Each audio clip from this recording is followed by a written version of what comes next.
Alright, what's going on, guys? Welcome back to the channel and welcome back to the garage. I got a new order of Rock Auto parts right here, and we're hopefully going to be fixing the lifter tick in this video. But if you're new to this channel, I bought this 1996 Miata as a project car last summer, and I'm just getting around to fixing it now. Anyways, so in this Rock Auto order we got, in this box right here, we got all the lifters. And these are two more valve cover gaskets because I'm probably gonna have to change the valve cover again. And in this box right here, we have some new NGK spark tubes. Spark plug wires, my bad, because I do not trust the Chinesium spark plug wires that are currently in there.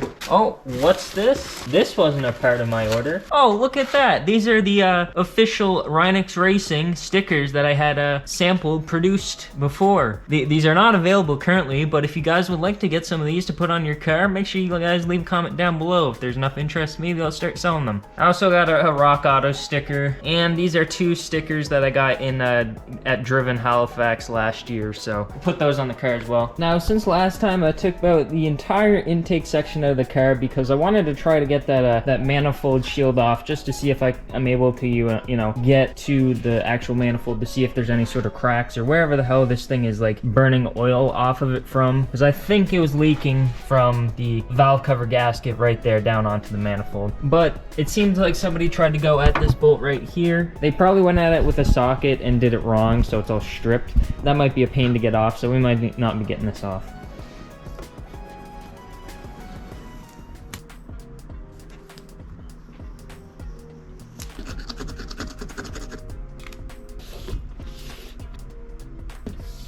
Alright, let's actually get into tearing this thing down.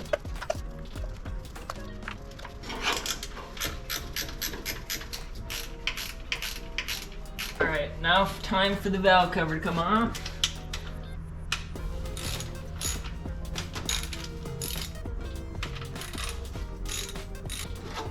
And off comes the valve cover again.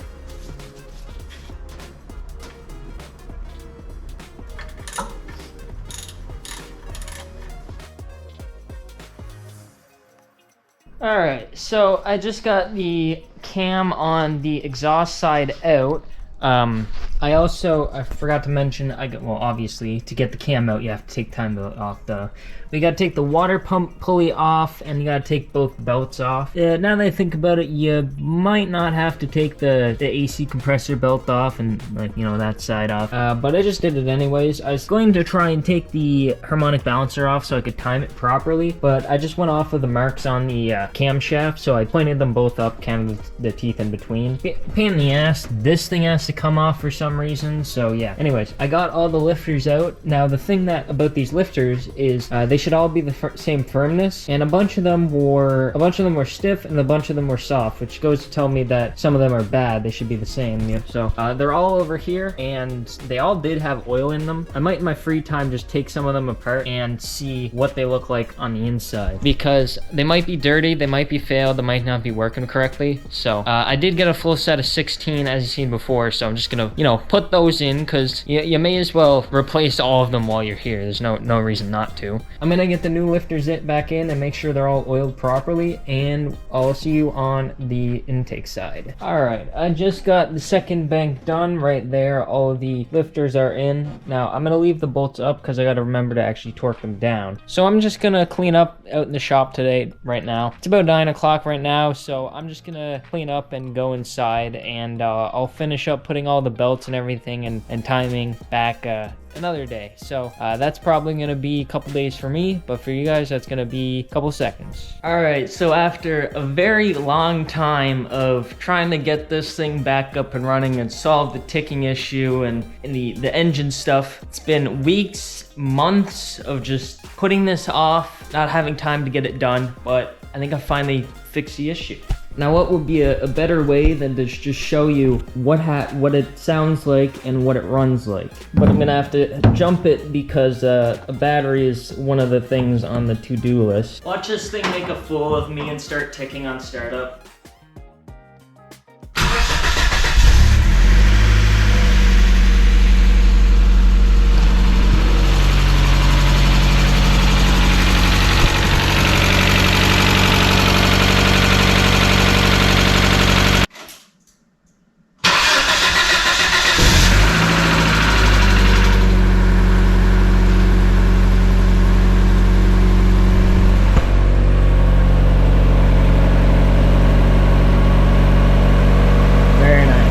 and it's not smoking out of the exhaust anymore. I think that was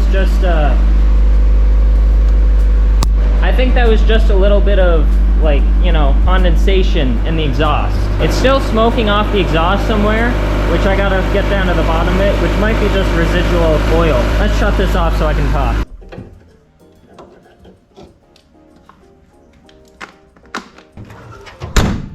So as you heard, it started to tick a little bit off the bat, which is what Miatas do, but it quieted down when it got oil in it, which that's what they're supposed to do.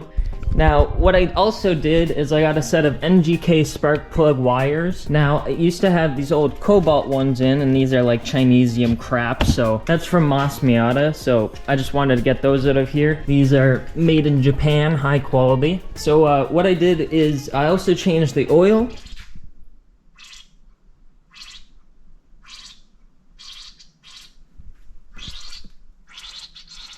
God damn, the oil filter placement on this thing is extremely hard to get to. And as you can tell by the orange oil filter right there, it's a Fram, so yeah, that's not very good. When it first started up, after me putting it all back together, I actually forgot to tighten down the water pump bolt, so the thing was a little bit wobbly and the belt fell off. That was a bit of a mistake on my part. And then after we got that fixed and all put together after having to pull out the intake, I didn't plug in this tube right here. This goes to some sort of intake idle air control valve, or I know kind of what it is, but not exactly. The MAF sensor wasn't plugged in all the way. It was maybe out like just a little bit, so that it wasn't plugged in all the way. So that's what it is. So what that caused is this thing would actually it would crank over fine, it would fire up for about a second and then just die. It happened a few times, and I thought somehow by putting the belt back on we messed that up, but no. It's either causing a vacuum leak here or the MAF sensor was killing it. I did drive this thing up and down the road about twice. It started ticking, it was still ticking before I took it up the road, and I took it up and down the road twice. And when I drove it in the garage, I was like, oh shit, this thing isn't ticking anymore. One of the other things that I noticed when I pulled this thing in the garage is it was overheating. That was one of the reasons why the old owner sold this thing, because it overheated on him. It started running poorly, which I found out was oil on the spark plugs, probably from a failed valve cover gasket or something like that. Changed that out, turned out lifters were bad, changed those out. Now it's not ticking. The old owner took it to a shop, they put on a new alternator and a new water pump. That didn't fix the problem of it overheating, because it obviously overheated for me on my test drive. So what does that mean? Probably a thermostat, because this thermostat is probably at least 30 years old. We'll pull that out in the next episode, and I'm also gonna have to put in a new battery because I don't want to keep jumping this thing every time I start it up. So finally, I'm able to say it. Thank you guys so much for watching. Make sure you guys subscribe and like the video. If you're interested in racing gaming content, there's my main channel, which a lot of you probably came from to watch this video, but if you're new here, check that out. Put it in the description down below, and I'll see you guys in the next video.